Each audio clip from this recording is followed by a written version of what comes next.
KKR के captain Ajinkya Rahane के सामने होंगे चेन्नई सुपर किंग्स के कैप्टन कूल एमएस धोनी। जी हां, आईपीएल 2025 में सीएसके अपना पहला मुकाबला जीत गई थी, लेकिन उसके बाद अगले 4 मुकाबले, पिछले 4 मैचेस ये टीम बैक टू बैक लगातार हार कर आ रही है। और अब सीएसके ने अपने कैप्टन ऋतुराज गायकवाड़ को चोट के चलते टूर्नामेंट के बाकी बचे मैचों के लिए खो दिया है। जहां महेंद्र सिंह धोनी आईपीएल 2025 के बाकी बचे मैचों में सीएसके की कप्तानी करेंगे, क्योंकि ऋतुराज गायकवाड़ कोहनी की फ्रैक्चर की वजह से टूर्नामेंट के बाकी बचे मैचों के लिए पूरी तरह से बाहर हो गए। और अब आईपीएल 2025 का 25वां मुकाबला Chennai super Kings versus Kolkata night Riders के बीच खेला जाएगा 11 अप्रैल 2025 फ्राइडे को। और यह मुकाबला सीएसके के होम ग्राउंड चेन्नई के चेपक के मैदान पर खेला जाएगा। चेन्नई के मैच चिदंबरम स्टेडियम में खेला जाएगा शाम 7:30 बजे से। जहां चेन्नई के गढ़ चेपक में हैट्रिक हार से बचने के लिए सीएसके ने एमएस धोनी की मदद ली है। जहां चेन्नई सुपर किंग्स की टीम अब तक आईपीएल के इतिहास में अपने घर पर चेपक में हैट्रिक हार नहीं हारी है, लगातार 3 मुकाबले नहीं हारी है। लेकिन सच्चाई तो यही है कि चेन्नई सुपर किंग्स की team back to back 2 home matches हार चुकी है और इस टूर्नामेंट में लगातार 4 मुकाबले हार चुकी है।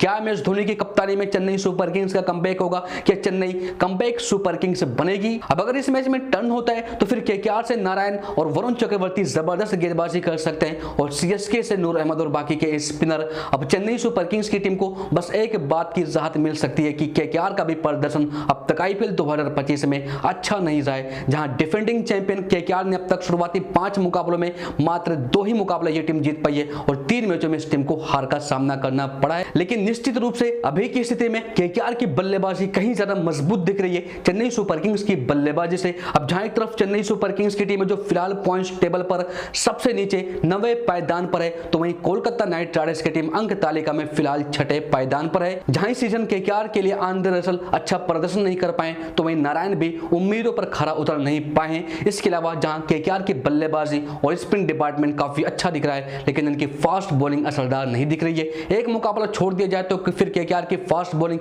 काफी वीक दिख रही है। चेन्नई सुपर किंग्स के लिए ओपनिंग में रचिन रविंद्रा के साथ डिवॉन कॉनवे के आ जाने से पावर प्ले की कुछ परेशानियां खत्म हुई हैं, लेकिन अब ओपनर के साथ साथ शिवम दुबे का भी बल्ला चला है लास्ट मुकाबले में। साथ ही धोनी ने भी काफी अच्छी बल्लेबाजी की है। सीएसके के मिडिल ऑर्डर बल्लेबाजों का स्ट्राइक रेट इस सीजन सभी टीमों के मुकाबले सबसे लोवेस्ट, सबसे खराब रहा है। सिर्फ 126.04 इनका स्ट्राइक रेट है। अब जहां अश्विन जडेजा का भी अब तक जादू नहीं चल पाया, तो चेन्नई सुपर किंग्स में कई सारे सवाल हैं और इन सभी सवालों का जवाब निकालना होगा जल्द से जल्द चेन्नई सुपर किंग्स की टीम को, वरना फिर काफी देर हो जाएगी। लेकिन चेन्नई सुपर किंग्स के लिए सबसे बड़ी जो चिंता का विषय है वो ये है कि ये टीम बार बार फंस रही है चेजिंग में। जब भी इस टीम के सामने 180 प्लस का टारगेट होता है, ये टीम चेज नहीं कर पाती है और ये रिकॉर्ड बताते हैं कि सीएसके लगातार 11 मुकाबले हार चुकी है जब भी 180 का टारगेट मिला है। अब जहां सीएसके के साथ टी20 कैरियर में वापसी करने वाले अजिंक्य रहाणे इस मैच में केकेआर को लीड करेंगे, जबकि ड्वेन ब्रावो जो सीएसके के साथ सालों तक रहे हैं और अब इस बार केकेआर के मेंटर बन चुके हैं, जो सीएसके के खिलाफ रणनीति बनाएंगे, प्लानिंग तैयार करेंगे। अब जहां चेन्नई सुपर किंग्स बनाम कोलकाता नाइट राइडर्स के बीच अब तक आईपीएल के इतिहास में कुल 30 भिड़ंत हो चुकी है और इन 30 मुकाबलों में सीएसके ने 19 मुकाबले जीते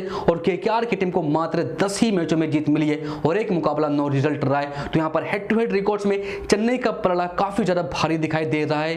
पिच रिपोर्ट्स कंडीशन की बात करें तो ये एक स्लो सरफेस होगा, स्पिन फ्रेंडली विकेट है जहां गेंद रुक कर आएगी, बल्लेबाजी करना इतना ज्यादा आसान नहीं होगा। इस मैदान पर अब तक आईपीएल के इतिहास में कुल 143 आईपीएल मैचेस खेले जा चुके हैं। पहले बल्लेबाजी करने वाली टीम को 74 मैचों में जीत मिली है, चेजिंग टीम को सिर्फ 67 मैचों में जीत मिली है, 2 मैचेस टाई रहे। इस मैदान का एवरेज स्कोर 159 रन है, हाईएस्ट स्कोर 246 रन है, लोवेस्ट स्कोर 70 रन है। बात करें इस मुकाबले के लिए दोनों टीमों की प्लेइंग 11 कॉम्बिनेशन, तो जहां चेन्नई सुपर किंग्स से ऋतुराज गायकवाड़ बाहर हो चुके हैं, कप्तानी धोनी करेंगे, तो फिर सवाल यहां पर यह है कि नंबर 3 पर कौन खेलेगा। तो टीम के पास सबसे बेस्ट ऑप्शन राहुल त्रिपाठी का है। इसके अलावा टीम में और भी कई शानदार यंग प्लेयर मौजूद हैं, चाहे आप शेख रशीद की बात करें या फिर विकेट कीपर बल्लेबाज विनेश बेरी। तो कुछ इस तरह से होगी सीएसके की playing 11 as a opener. Number 1 पर रचिन रविंद्र, नंबर 2 पर डिवॉन कॉनवे, नंबर 3 पर राहुल त्रिपाठी और नंबर 4 पर होंगे शिवम दुबे, नंबर 5 पर विजय शंकर, नंबर 6 पर रविंद्र जडेजा, नंबर 7 पर महेंद्र सिंह धोनी कप्तान और विकेट कीपर बैट्समैन, नंबर 8 पर रविचंद्रन अश्विन, नंबर 9 पर नूर अहमद, नंबर 10 पर मथीसा पथिराना और नंबर 11 पर खलील अहमद। तो ये सीएसके की प्लेइंग 11 जहां ये टीम एज इंपैक्ट प्लेयर गेंदबाजी के समय मुकेश चौधरी या फिर अंशुल कंबोज, इन दो में से किसी एक को यूज कर सकती है सिचुएशन कंडीशन के अनुसार। बात की जाए केकेआर की प्लेइंग 11 की, तो जहां केकेआर लास्ट मुकाबला हारी थी काफी करीबी अंतर से एलएसजी के खिलाफ, और हार की सबसे बड़ी वजह मैं समझता हूं कि अगर ये टीम मोइन अली को खिलाती तो 100% ये मुकाबला जीत सकती थी। जहां स्पेंसर जॉनसन ने 3 ओवर की गेंदबाजी की थी, खूब रन लुटाए थे, 15.3 की इकोनॉमी रेट से पीटे थे और ओवरऑल अब तक जितने भी मुकाबले खेले स्पेंसर जॉनसन काफी महंगे साबित हुए, 12 की इकोनॉमी रेट से वो पीटे हैं और मोइन अली उस पिच पर असरदार साबित हो सकते थे, साथ ही साथ बल्लेबाजी भी अच्छी खासी कर सकते थे। तो कुछ इस तरह से होगी केकेआर की प्लेइंग 11, जहां केकेआर की तरफ से एज ओपनर नंबर 1 पर क्विंटन डिकॉक या फिर उनकी जगह पर अहमदुल्लाह गुरबाज होंगे, नंबर 2 पर सुनील नारायण, नंबर 3 पर होंगे कप्तान अजिंक्य रहाणे, नंबर 4 पर वेंकटेश अय्यर, नंबर 5 पर रिंकू सिंह, नंबर 6 पर आंद्रे रसल, नंबर 7 पर रमनदीप सिंह, नंबर 8 पर होंगे मोइन अली, जहां इस मैच में स्पेंसर जॉनसन की जगह पर खिलाया जा सकता है और मेरे हिसाब से सबसे बेस्ट ऑप्शन मोइन अली ही है।